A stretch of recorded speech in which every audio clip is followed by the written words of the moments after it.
والمؤمنين وعن جميع المسلمين والمسلمات والمؤمنين والمؤمنات بسر الفاتحة. أعوذ بالله من الشيطان الرجيم. بسم الله الرحمن الرحيم. الحمد لله رب العالمين الرحمن الرحيم مالك يوم الدين إياك نعبد وإياك نستعين اهدنا الصراط المستقيم صراط الذين أنعمت عليهم غير المغضوب عليهم ولا الضالين آمين. أعوذ بالله من الشيطان الرجيم. بسم الله الرحمن الرحيم. الحمد لله رب العالمين والصلاة والسلام على أشرف الأنبياء والمرسلين وعلى آله وصحبه أجمعين. رب اشرح لي صدري ويسر لي أمري واحلل عقدة من لساني يفقهوا قولي. اللهم نور بكتابك أبصارنا واشرح به صدورنا واستعمل به أبداننا وأطلق به ألسنتنا وقوي به قلوبنا وأسرع به فهمنا وقوي به عزمنا بحولك وقوتك فإنه لا يغفر الذنوب إلا أنت يا أرحم الراحمين. اللهم افتح علينا حكمتك وانشر علينا من خزائن رحمتك يا أرحم الراحمين والحمد لله رب العالمين. Alhamdulillah, pertama-tamanya marilah kita rafa'kan penuh kesyukuran kepada Allah Ta'ala kerana dengan limpah kurnia kita bersama pada pagi ini. Ustaz sekarang berada di kampung, di Port Sena. Kipas di belakang Ustaz tu ada gangguan tak? Harap tak ganggu kan? Okey je lah, boleh lah Ustaz, tak apa. Sini tak ada aircon Okey, tak apa. Okay. Kat mana Ustaz? Kampung Ustaz? Di Port Sena, Kedah. Sampai malam tadi. Sebab anak cadangnya nak register di Matrik Arau lepas SPM tu kan. Nak register di Matrik Arau tu yang balik tu. Nak hantar dia ke Matrik kan. Lepas tu pula petang semalam tu dapat pula tawaran daripada UiTM. Tapi tak tahu UiTM mana. Hari ni baru nak tahunya. Itu yang tertangguh sekejap nak pergi mana ni, nak pergi Matrik ke UiTM. Mainlah jalan Jitra. Apa dia? Mainlah jalan Jitra. Tu lah. Kalau Ustaz nak pergi lepas ni, Ustaz nak pergi ke Al-Ustaz ni. Ada apa? Ada pameran Mara tu. Nak tengok sikit sebab anak pun ada mohon juga KPM Mara kan. Kalau ada peluang, tu yang nak tinjau situ kan. Okay, InsyaAllah pada pagi ni Ustaz nak menyentuhkan sedikit tentang kitab Rahsia-Rahsia Agung bersama Allah menjadi kekasih Allah Ta'ala, karangan Syekh Abdul Qadir Al-Jalani. InsyaAllah tuan-puan boleh beli kitab ni. Apa nama tu? Saya tunjukkan gambar dia sikit lah.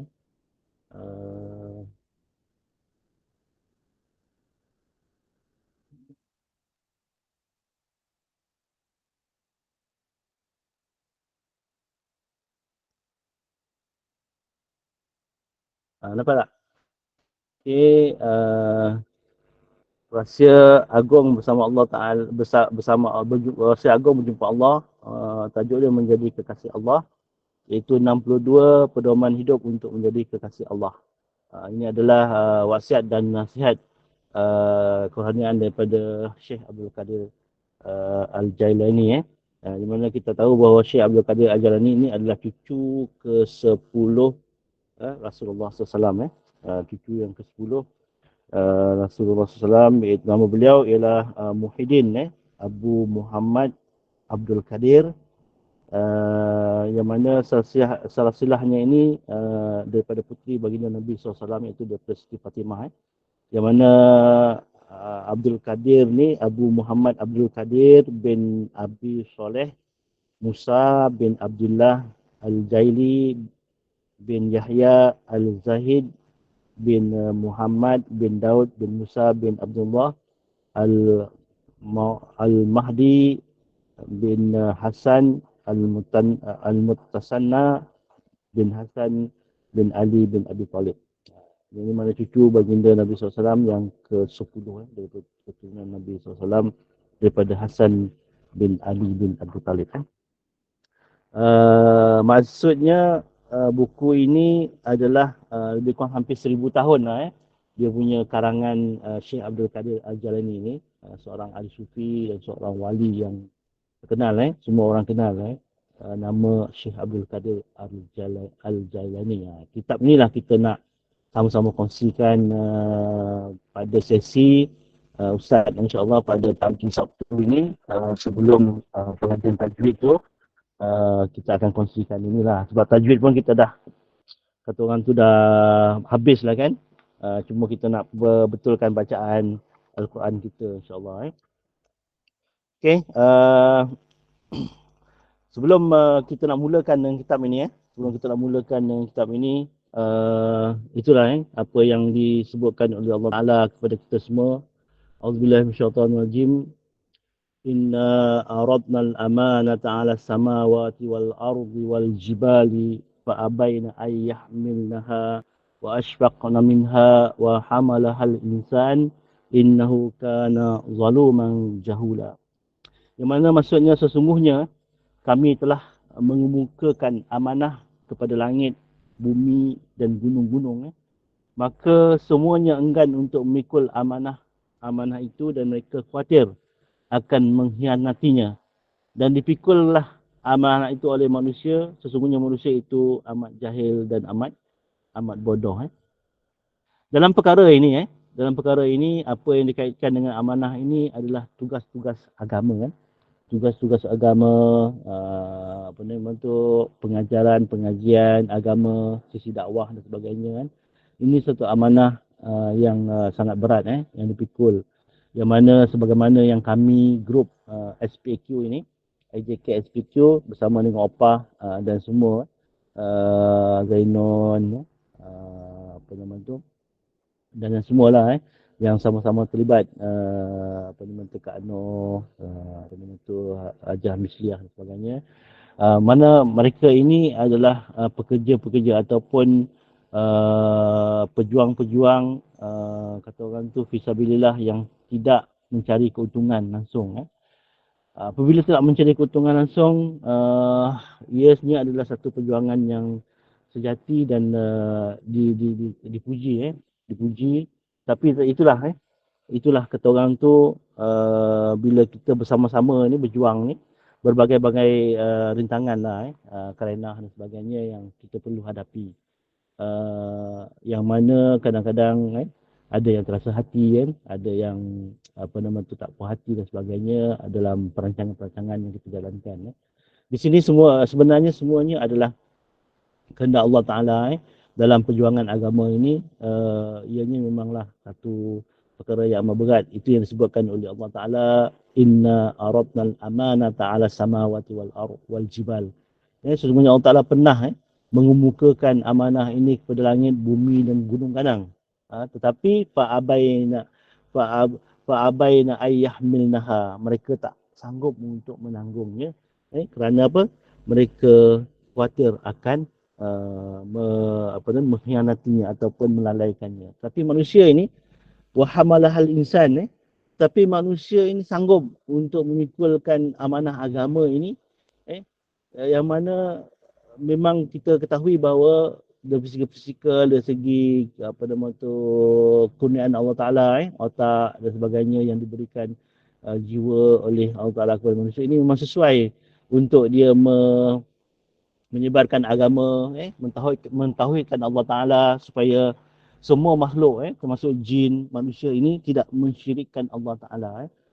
Yang itu yang utamanya, supaya hamba itu mengakui bahawa tiada Tuhan yang disembah melainkan Allah.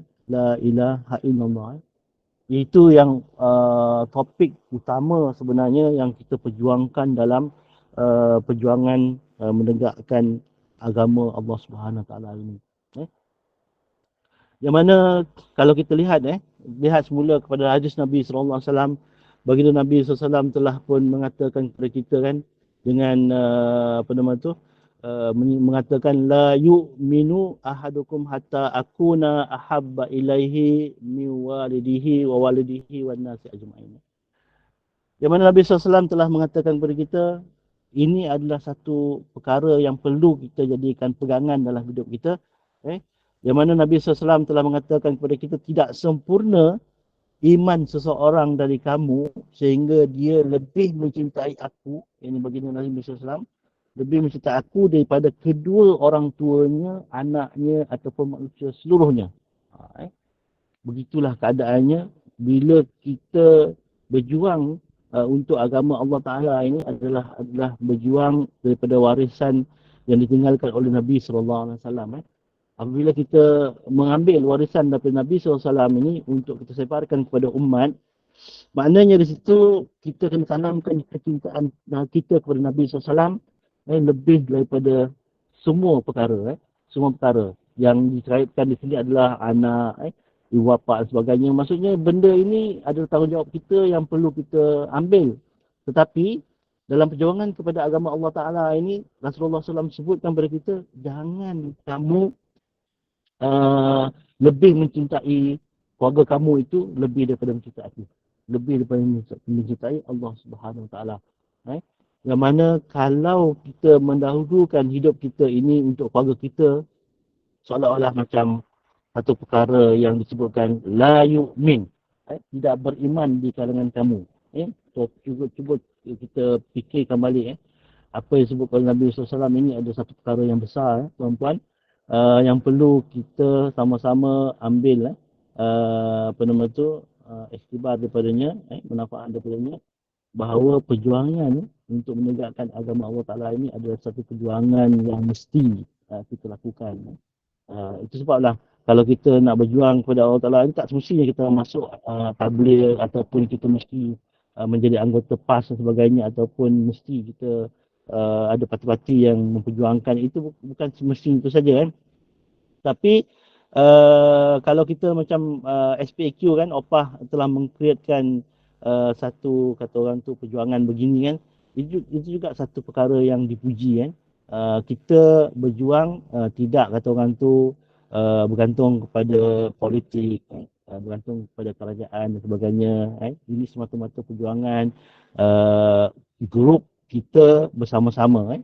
Walaupun di situ kan, kalau kita tengok sini, Allah Ta'ala menyebut kepada kita dengan firman yang tadi kan, manusia itu innahu kana zaluman jahula. Memanglah manusia ini dalam keadaan innahu kana zaluman jahula, manusia sungguhnya amat jahil dan amat bodoh. Di situ memang diperakui lah, kita akui bahawa memang kita ni jahil, memang kita ni bodoh. Kadang-kadang tak ada kekuatan, tak ada kekuatan langsung pada kita untuk berjuang dalam menegakkan agama Allah Ta'ala ini, melainkan dengan dokongan, sokongan, doa kawan-kawan semualah. Dan juga dari segi infak, dari segi sedekah, itu juga satu kekuatan bagi kami semua sebenarnya dalam SPQ ini untuk memperjuangkan agama Allah Ta'ala. Kalau tak ada sumbangan tuan-puan pun kami tak boleh bergerak juga. Sebab kekuatan itulah, kekuatan itu kami tak ada. Dan kemudian kekuatan ilmu pun kadang-kadang kami ini bukanlah, kata orang tu, yang terbaik di kalangan kawan-kawan. Itu sebab kita jemput asatizah ini untuk bersama-sama berjuang bagi kita menegakkan perjuangan agama Allah Ta'ala ini. Tuan-puan boleh lihat pada perjuangan SPQ ini, kita tak ada langsung sentuh tentang politik, kita tak ada langsung sentuh tentang perkara-perkara yang sensitif di kalangan masyarakat dan sebagainya.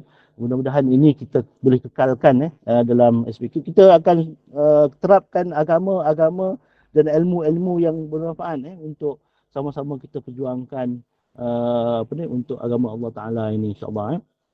Dan Allah Ta'ala juga menyebutkan kepada kita, Qul in kana aba'ukum wa abna'ukum wa ikhwanukum wa azwajukum wa ashiratukum wa amwalun iqtaraftumuha wa tijaratun takhshawna kasadaha wa masakin tardawnaha ahabba ilaikum minallahi wa rasulihi wa jihadin fi sabilihi fatarabbasu hatta ya'tiyallahu bi amrih wallahu la yahdil qaumal fasiqin. Ini juga adalah satu ayat yang menguatkan kata orang tu, perjuangan kami ini kan, yang menyebabkan perjuangan kami ini di mana Allah Ta'ala sebut kepada kita kan, Jika bapa-bapa kamu, anak-anak kamu, saudara-saudara kamu dan isteri-isteri ataupun suami-suami kamu yang kamu dan juga kaum keluarga kamu dan harta benda yang kamu usahakan dan perniagaan yang kamu bimbang akan merosot, rugi,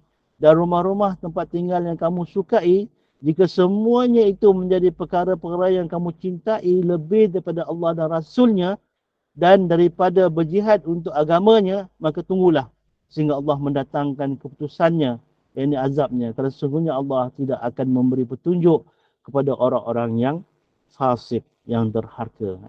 Ayat ini jelas menunjukkan kepada kita, tuan-puan,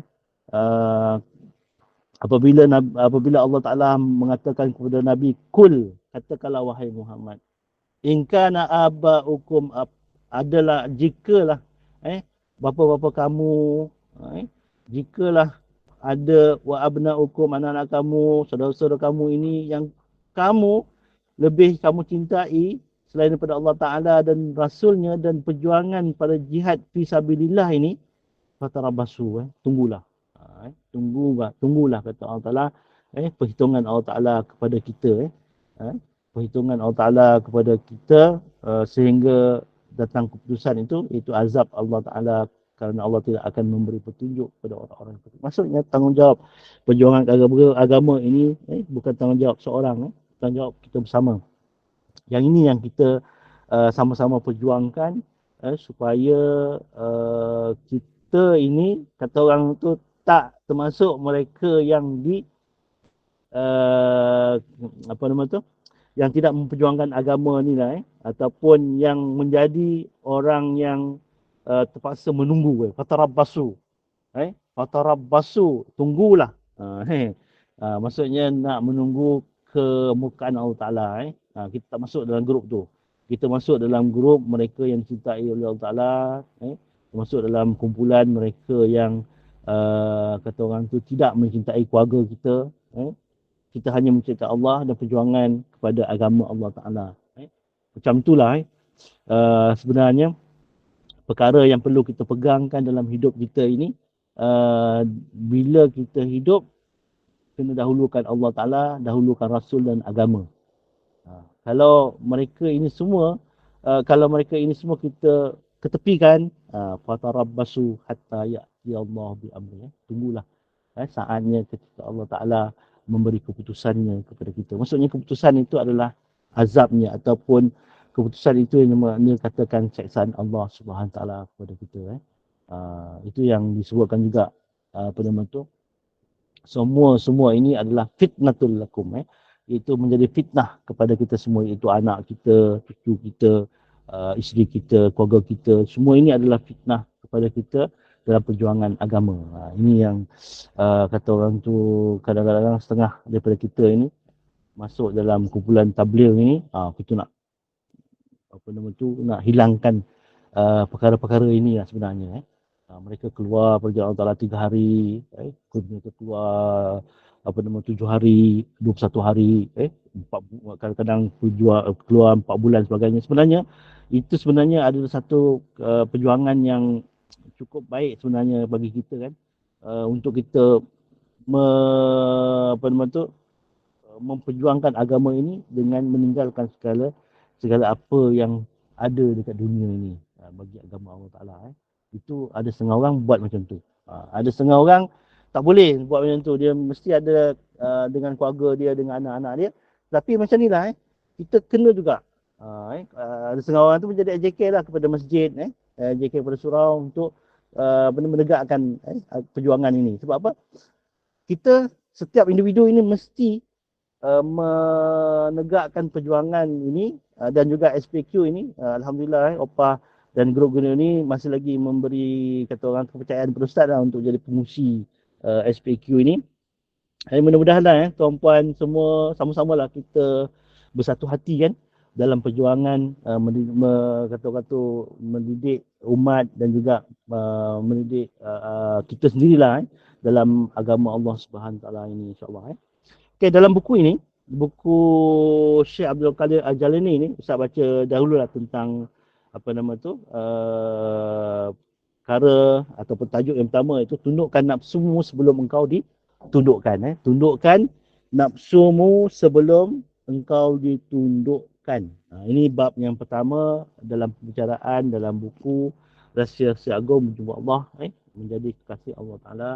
62 pedoman hidup untuk menjadi kekasih Allah. Memang buku ni agak tebal juga. 62 lah. 62 bab.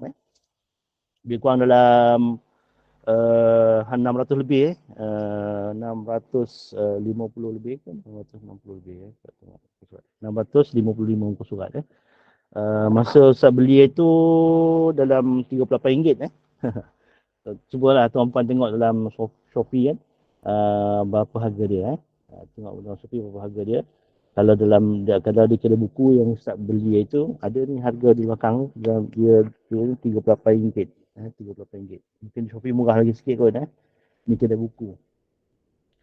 Okey, kalau masing-masing ada buku ni mudah sikit kita jadikan panduan lah tapi kalau macam tuan-puan suka dengar, boleh dengar lah Cuma tak boleh kata orang tu bila kita dengar ni kita catat sikit.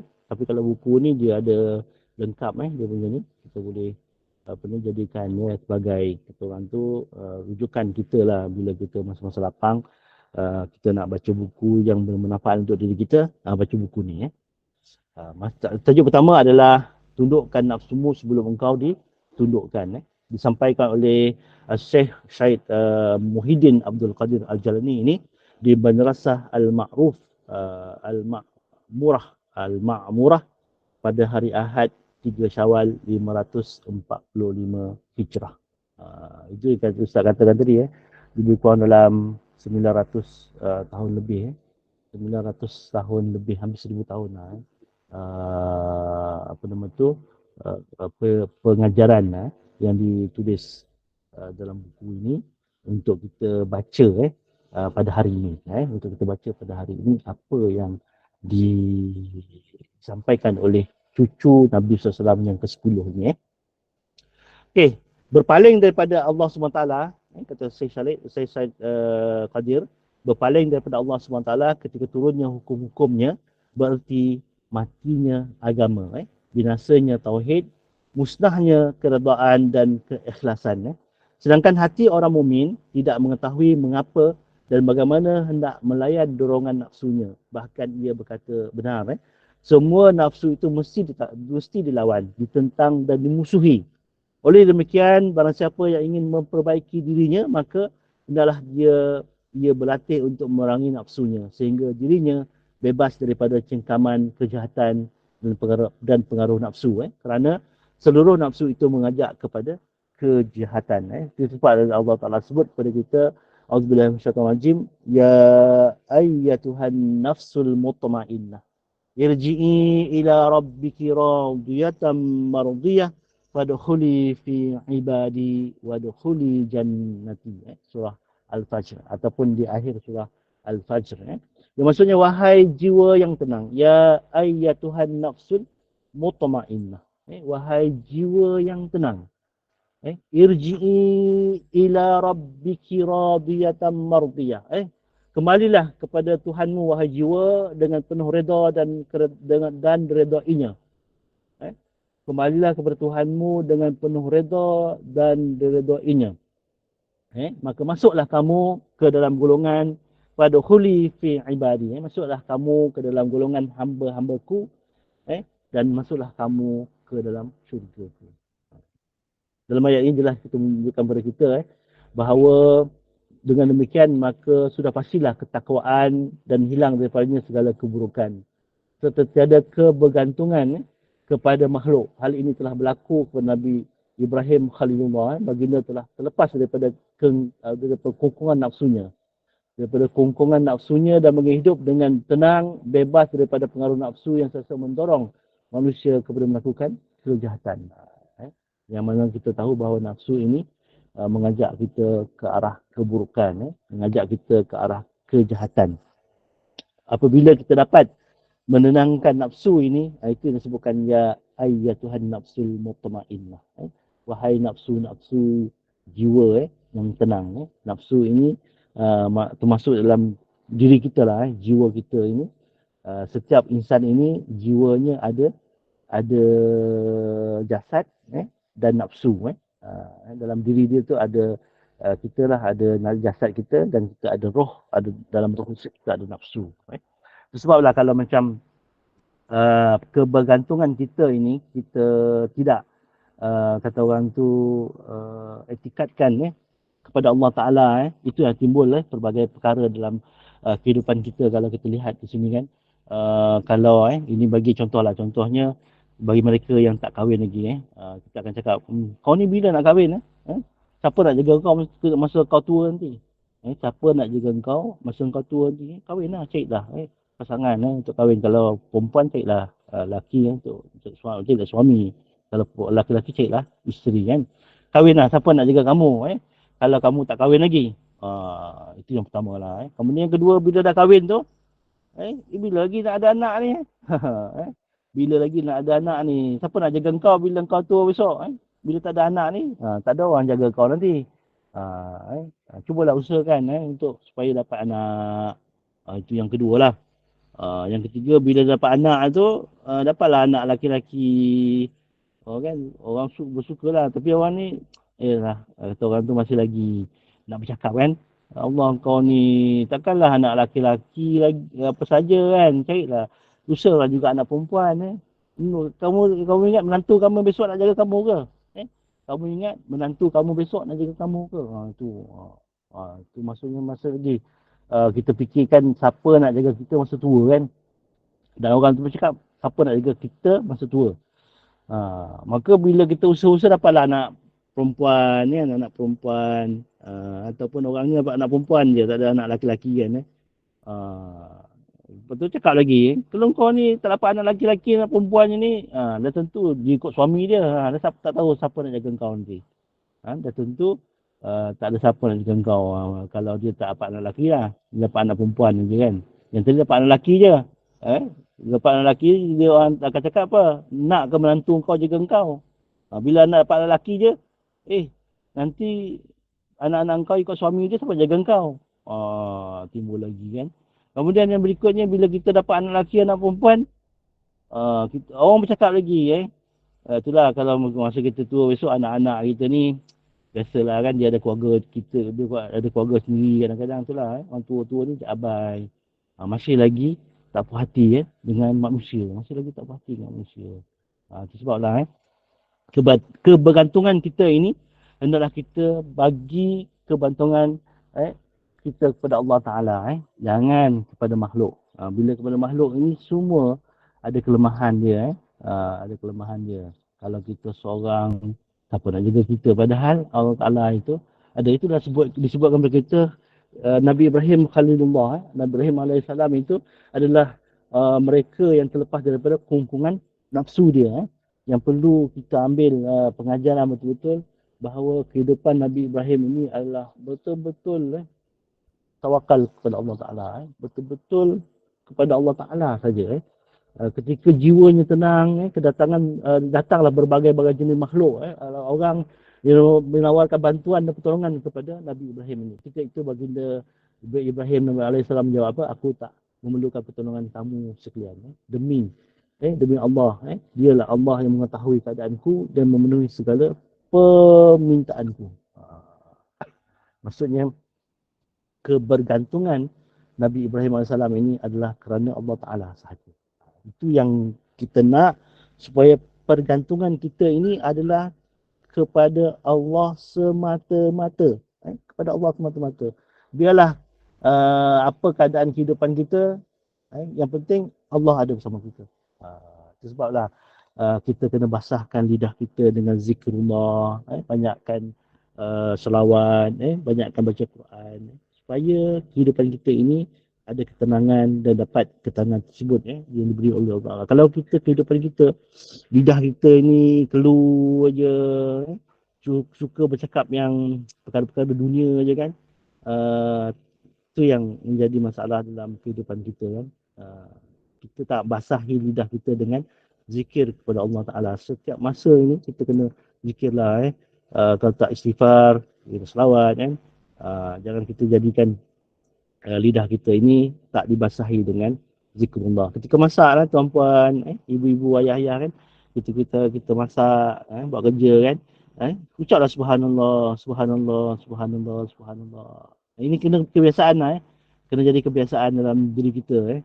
Kalau kita nak mulakan kebiasaan supaya sentiasa basahi lidah dengan zikrullah ini, kata orang tu ada setengah orang tu dia beli apa nama tu mesin kira tu. Ini semua ada untuk ganti tasbih kan, untuk ganti tasbih. Dia ada jenis elektronik tu kita picit-picit tu. Takkan kita picit-picit aja kan. Takkan kita tekan-tekan je, tap-tap je kan. Kita buat subhanallah, subhanallah, subhanallah, subhanallah, subhanallah. Kita tengok berapa kali kita dah berzikir di situ sebenarnya sebagai panduan kepada kita lah. Kalau kita dapat 1000 kali selawat Allahumma salli ala Muhammad, Allahumma salli ala sayyidina Muhammad, Allahumma salli ala sayyidina Muhammad. Itu sekurang-kurangnya lah. Yang terbaiknya Allahumma salli ala sayyidina Muhammad wa ala ali sayyidina Muhammad. Tapi yang terbaik sekali adalah selawat Ibrahimiyah dalam solat kita tu. Itu baik. Kerana penyerahan dan ketakwaan baginda Nabi Ibrahim AS yang tidak terbelah bagi, maka Allah Ta'ala berfirman kepada api, katakanlah dengan katanya, Qulna ya naru kuni bardau wa salaman ala Ibrahim. Qulna, berkatalah kami, wahai api, kuni bardau wa salaman ala Ibrahim. Jadilah kau dingin dan selamat kepada Ibrahim. Maksudnya peranan api itu membakar peranan api itu membakar, tetapi bila Allah Ta'ala berfirman kepada api, sejuklah, dinginlah kamu apabila Ibrahim masuk kepada kamu, dan beri keselamatan kepada Ibrahim. Maksudnya peranan api itu berubah menjadi penyelamat, bukannya pembinasa kan. Allah memberi pertolongan kepada orang-orang yang sabar bersamanya di dunia tanpa batas, sementara di akhirat pula ia akan dinaungi kenikmatan tanpa batas, sesuai dengan firman Allah Ta'ala yang bunyi, innama yuwaffas sabiruna ajrahum bighairi hisab. Sesungguhnya hanya orang-orang yang bersabar yang dicukupkan pahala mereka tanpa batas. Apa hisab? Surah Az-Zumar ayat 10. Tiada samar bagi Allah segala sesuatu yang ditanggung oleh orang-orang yang menanggung kerananya. Bersabarlah ketika bersamanya sama Allah Ta'ala ini, sementara kamu telah melihat kelemah lembutan Allah Ta'ala, sifat Allah Ta'ala yang lemah lembut, dan dia telah memberikan kenikmatannya bertahun-tahun kepada kamu. Keberanian adalah sabar seketika. Allah Ta'ala sebut kepada kita, innallaha ma'as sabirin. Sesungguhnya Allah Ta'ala ini bersama dengan orang-orang yang sabar. Ayat surah Al-Baqarah ayat 153. Dengan pertolongan dan harapan, bersabarlah bersamanya, bersama Allah Ta'ala. Ingatlah kepada Allah Ta'ala dan jangan kamu lalai daripada mengingatinya. Janganlah kamu sedar sesudah mati, kerana kesedaran ketika itu sudah tidak bermanfaat lagi bagi kamu. Tapi ingatlah kepadanya lah sebelum datang kematian. Ingatlah kepada Allah Ta'ala ini sebelum datang kematian. Ingatlah kamu sebelum kamu diberi peringatan bahawa sesudah tiada lagi peringatan bagimu sehingga kamu menyesal di saat penyesalan tiada berguna lagi bagi kamu. Perbaikilah hati kamu kerana apabila hati itu sudah baik, maka akan baiklah seluruh keadaanmu. Sesungguhnya itu Rasulullah SAW sabda, inna fil jasadi bani Adam mudghah. Iza salahat salaha laha sa'iru jasadi wa iza fasadat fasada laha sa'iru jasadi ala wahya qalb. Sesungguhnya dalam jasad anak Adam itu ada segumpal darah.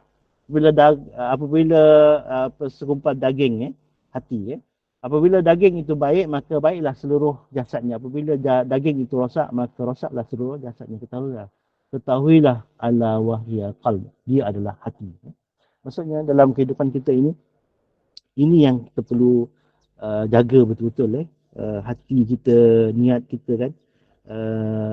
Apabila kita menjalankan kata orang tu ibadah kita kan, jalankan ibadah kita adalah kerana Allah Ta'ala, bukan kerana makhluk.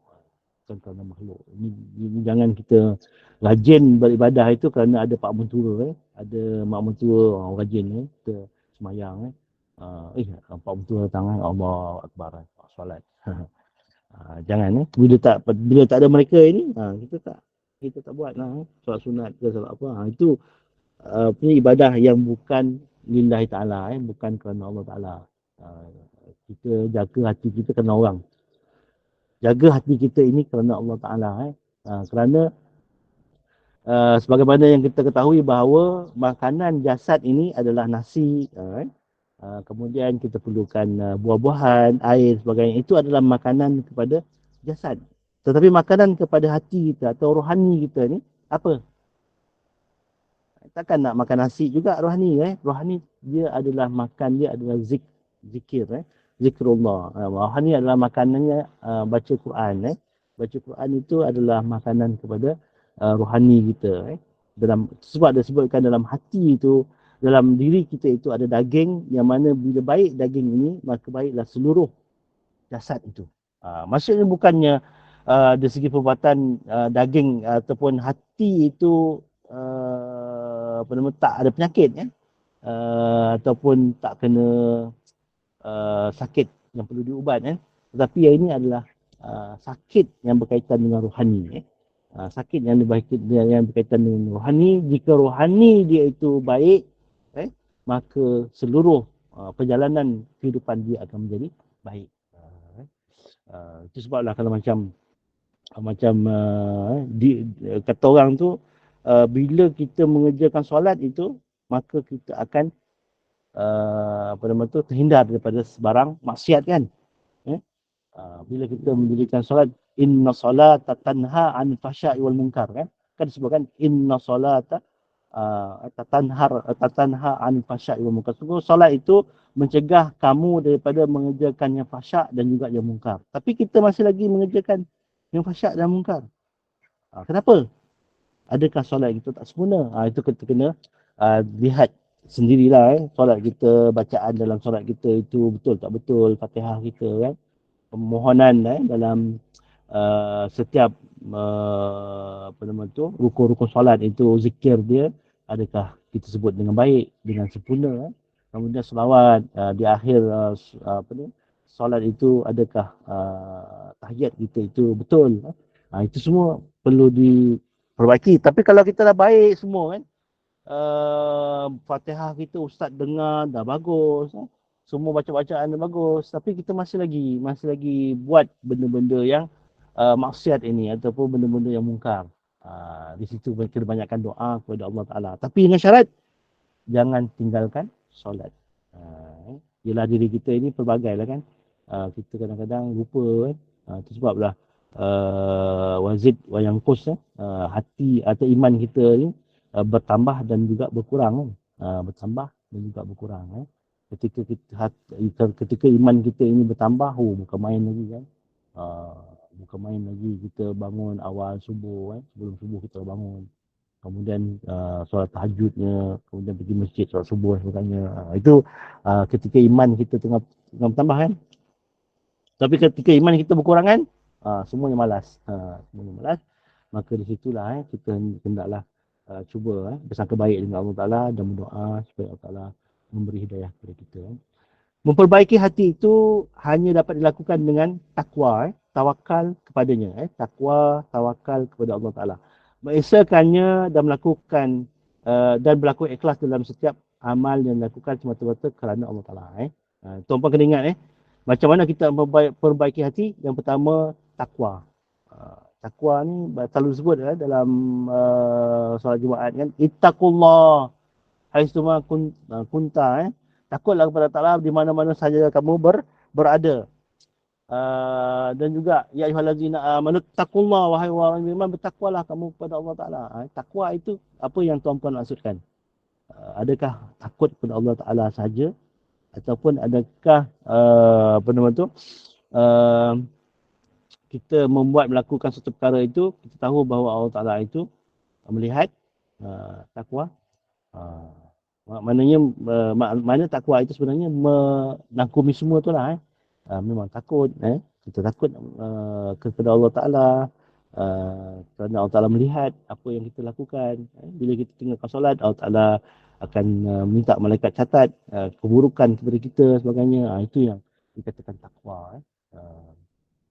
Kalau macam hadis Nabi SAW menyebutkan bahawa takwa itu berkaitan dengan ihsan. Takwa itu berkaitan dengan ihsan. Maknanya kita melakukan suatu perkara itu ka'annaka apa nama tu, melihat Allah Ta'ala. Seolah-olah kita melihat Allah Ta'ala. Kalau kita tak melihat Allah Ta'ala melihat kita.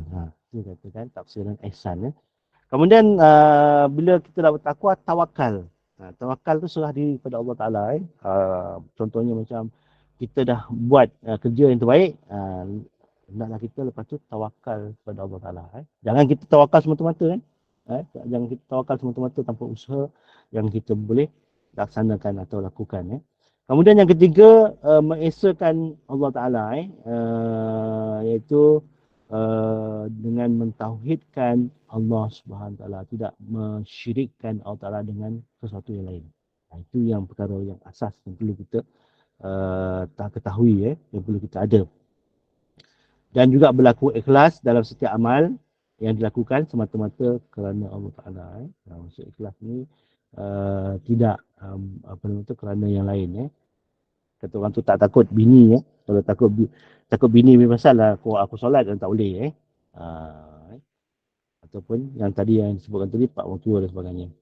Kemudian tanpa sikap yang disebut ini, maka hati akan rosak. Hati adalah bagaikan burung. Hati itu kata Syekh Syed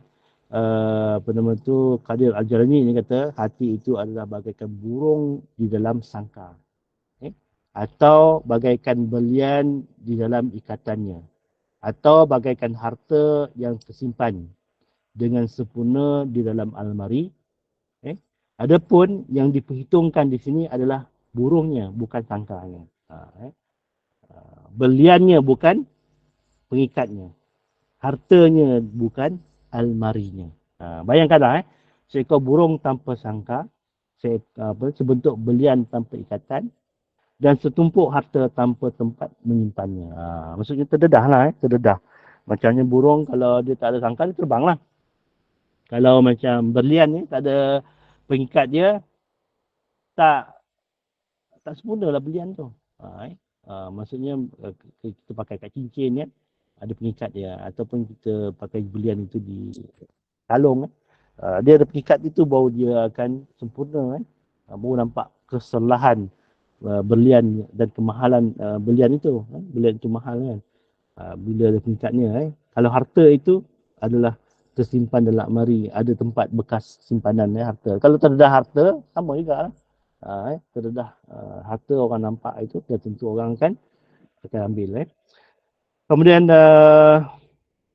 Syekh Syed Qadir Al-Jalani juga sama-sama kita ni berdoa, ya Allah, sibukkanlah anggota tubuh kami dengan ketaatan kepadamu dan hati kami dengan makrifat kepadamu. Sibukkanlah sepanjang hayat kami, siang dan malam kami. Pertemukanlah kami dengan orang-orang yang soleh yang sudah mendahului kami. Berilah kami rezeki sebagaimana rezeki yang kau kurniakan kepada mereka. Datangkanlah kepada kami sebagaimana yang kau datangkan kepada mereka. Amin ya Rabb. Wahai kaumku, lakukanlah kepada Allah sebagaimana dilakukan oleh orang-orang saleh kepadanya, sehingga Allah pula melakukan kepadamu sebagaimana yang telah dilakukannya kepada mereka. Ini nukilan Syekh Abdul Qadir Al-Jalani. Jika kamu mengharapkan agar Allah SWT sentiasa memandang kepadamu, maka sibukkanlah dirimu dengan melakukan ketaatan kepadanya. Bersabar bersamanya, redha dengan semua ketentuannya terhadap dirimu dan orang-orang selain kamu. Suatu kaum yang menjauhkan diri dari dunia dan mengambil bahagian mereka di dunia dengan jalan takwa serta beramal soleh. Jadi kalau kami satu kaum yang menjauhkan diri dari dunia dan mengambil kebahagiaan dunia ini dengan jalan takwa serta beramal soleh, kemudian mereka bermohon untuk kehidupan akhirat dan beramal dengan amal-amal akhirat. Mereka melawan dorongan nafsu mereka dan mentaati Allah, menasihati diri mereka sendiri dan kemudian memberi bimbingan pula kepada orang lain. Ini antara nukilan. Kalau kita tengok hayatkan apa yang dikatakan oleh Syekh Qadir Al-Jalani ini, maksudnya hendaklah kita sentiasa sibukkan tu badan kita dengan ketaatan kepada Allah Ta'ala. Ada hati kita ini dengan makrifat, makrifat kepada Allah Ta'ala. Makrifat ni apa maksud dia tuan-puan? Makrifat apa nama tu, tidak kata orang tu tak ada halangan atau selindung dengan kebesaran Allah Ta'ala. Kita nampak akan kebesaran Allah Ta'ala. Kita sebenarnya kalau kita lihat dengan mata kita, alam sekitar ini sebenarnya kita nampak kebesaran Allah Ta'ala, tapi tak ditakrifkan oleh hati kita. Tak ditakrifkan oleh hati kita. Itu yang kita jauh daripada apa yang disebutkan Allah Ta'ala, hendaklah kamu memandang makhlukku dengan kebesaranku. Maksudnya dengan melihat pencipta Allah Ta'ala itu, kita memandang kebesaran Allah Subhanahu Ta'ala. Dan juga kita hendaklah melakukan apa-apa yang dilakukan oleh hamba-hamba Allah yang soleh ini. Mudah-mudahan rezeki yang diberikan kita sebagaimana rezeki yang diberikan oleh Allah Ta'ala kepada hamba-hamba yang soleh. Dan kemudian Syekh Abdul Qadir melanjutkan lagi dengan dengan nukilannya, hai pemuda. Hai pemuda, nasihatilah dirimu sendiri lebih dahulu sebelum kamu menasihati orang lain. Adalah penting sekali bagimu menanggungi, mengulangi ataupun melawan kehendak nafsumu. Hendaklah kamu penting bagi kamu untuk melawan kehendak nafsumu. Janganlah engkau berlebih-lebihan menasihati orang lain, sedangkan dalam dirimu sendiri masih bersemayam sesuatu yang perlu engkau perbaiki. Ini juga disebut oleh Syekh Qadir, bahawa kita sebagai orang muda ini nasihatilah kita dulu, diri kita dulu sebelum kita menasihati orang lain, dan kita kekangkan nafsu kita itu, jangan berlebihan, supaya kecelaan yang bersemayam dalam diri kita ini dapat hindari. Celakalah engkau sekiranya engkau tahu bagaimana membersihkan orang lain sedangkan engkau buta. Itu yang menjadikan masalah bagi kita. Kita tahu bagaimana membersihkan diri bila sampai kepada orang lain, tapi kepada diri kita buta. Bagaimana mungkin seseorang buta dapat menuntun orang lain, sedangkan orang yang menuntun itu, menuntun ni maksudnya apa? Mengajarlah, mestilah orang yang boleh melihat. Kita bawa orang-orang yang buta, itu kita istilah menuntun kan. Menuntun, bukan menonton, menuntun. Menuntun ini adalah sesuatu yang kita ajak orang. Kalau kita menuntun orang buta itu, seorang buta, sedangkan orang yang menuntun itu mestilah orang yang melihatlah. Kalau sama-sama buta, macam mana kita nak? Ingatlah bahawa orang yang dapat menyelamatkan orang lain daripada lautan adalah seorang perenang yang mahir, dan dapat membawa orang lain kepada Allah Ta'ala hanyalah orang yang kenal kepadanya. Kerana perbuatan ini tidak dapat dilakukan dengan kebodohan dan kejumutan yang memiliki jiwa. Itu yang disebutkan kepada kita kan. Ada setengah orang-orang di kalangan kita lah kan, cakap kalau macam tu bolehlah kita semua boleh berceramah lah, semua boleh berdakwah, semua boleh menjawab hukum lah, menjawab hukum. Bila orang tanya tu, semua orang boleh menjawab hukum. Bila kita itulah dinukilkan, bila kita ada motor, bila motor kita rosak, kita hantar masjid ke hantar ke bengkel? Kalau hantar masjid, suruh Pak Bilal baiki, hancur motor kita kan. Kita kena cari bengkel. Itu kepakaran ini kita tahu. Kalau kita berkaitan dengan agama, takkan kita tanya kontraktor kan. Mana orang kontraktor tu tahu tentang agama? Kena tanya ustaz. Kena tanya ustaz. Atau hukum, kena tanya orang alim, kena tanya hukum. Kalau kita nak baiki cermin mata kita, takkan kita nak jumpa tuan guru kan. Tuan guru embus boleh boleh betul ke tak semata kita dia tengok dia tengok bahawa setiap satu itu adalah dengan kepakaran masing-masing maka hendaklah kita jumpa dengan orang-orang yang pakar ini bagi membaiki kebodohan dan kejumutan jiwa kita. Tiada alasan bagimu tentang kenakan terhadap Allah melainkan mencintainya dan beramal untuknya bukan untuk yang lain. Takut kepadanya bukan kepada selainnya. Semuanya dilakukan dengan hati bukan dengan lidah. Semuanya itu dilakukan dengan di dalam kesunyian bukan dalam kesibukan dan keramaian. Apabila tauhid berada di ambang pintu rumah sedangkan syirik berada dalamnya maka itu namanya munafik.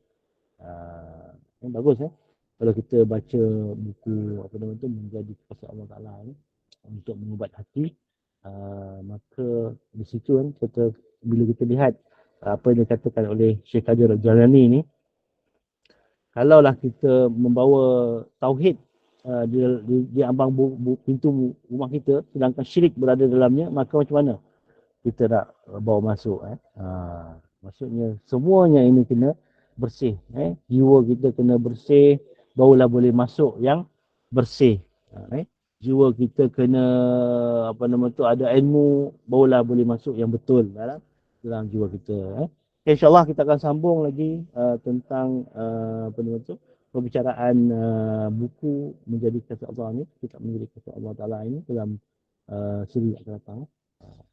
Okay, kalau tuan-puan dapat beli buku ni bagus dapat beli buku ni kita sama-sama boleh baca kan dan sama-sama boleh atau kata orang tu sama-sama kita boleh terjemahkan yang sesuai dengan kehidupan kita ini bagaimana kita boleh menjadi kekasih Allah Subhanahu Wa Taala. Okey. Ya, dapatkan buku tu dekat apa Shopee Ustaz ya? Shopee. Kalau pergi kedai buku carilah buku ni Kedai buku pun ada. Kedai buku pun ada tapi kalau macam nak online tu cuma cari kat Shopee. Sebab kalau nak order dengan Ustaz tak ni. Ustaz tak postkan tak reti nak post. Okey. Okey. Masing-masing kalau macam di ni di Alustar ni kena pergi dekat ni lah dekat apa nama tu Pekarabu ni ada kot banyak buku-buku agama ni carilah menjadi kasih Allah oleh Syekh Qadir Al-Jalani Syekh Qadir Abdul Qadir Al-Jalani. Okey, kita sambung dengan ni apa ni kita sambung dengan tajwid. Tajwid. Okey, baik-baik. Okey. Baiklah para jemaah sekalian, Ustaz nak sambung teruslah majlis ilmu kita ini dengan pengajian tajwid. Okey, silakan Ustaz. Okey, guys. Ustaz.